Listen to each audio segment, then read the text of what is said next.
മലപ്പുറം ചങ്ങരംകുളം ചിയ്യാനൂരിൽ നിന്ന് ബൈക്ക് മോഷ്ടിച്ച് കടന്നു കളഞ്ഞ യുവാവിനെ പോലീസ് പിടികൂടി. കോഴിക്കോട് കൊയിലാണ്ടി സ്വദേശി സൂര്യനാണ് പിടിയിലായത്.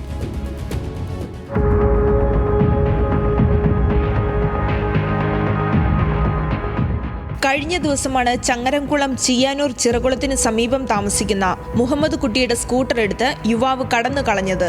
പ്രദേശത്തെ CCTVയിൽ മോഷ്ടാവ് മുഖം മറച്ച് സ്കൂട്ടർ ഓടിച്ചു പോകുന്ന ദൃശ്യങ്ങൾ പോലീസിന് ലഭിച്ചിരുന്നു. അന്വേഷണത്തിൽ സംഭവ ദിവസം തന്നെ കോക്കൂരിൽ മറ്റൊരു ബൈക്ക് മോഷ്ടിക്കാൻ ഇയാൾ ശ്രമം നടത്തുന്നതിന്റെ CCTV ദൃശ്യങ്ങളും ലഭിച്ചു. തുടർന്നാണ് പോലീസ് മോഷ്ടാവിനെ തിരിച്ചറിഞ്ഞത്. തുടർന്ന് മൊബൈൽ ലൊക്കേഷൻ കേന്ദ്രീകരിച്ച് നടത്തിയ അന്വേഷണത്തിൽ മണിക്കൂറുകൾക്കകം എറണാകുളത്തെ കാക്കനാട് നിന്ന് മോഷ്ടിച്ച ബൈക്ക് സഹിതം യുവാവ് പിടിയിലായി. കൊയിലാണ്ടി, ചോമ്പാല, പയ്യോളി തുടങ്ങി വിവിധ ജില്ലകളിൽ സമാനമായ കേസുകളുള്ള മോഷ്ടാവാണ് പിടിയിലായതെന്ന് SHO അറിയിച്ചു.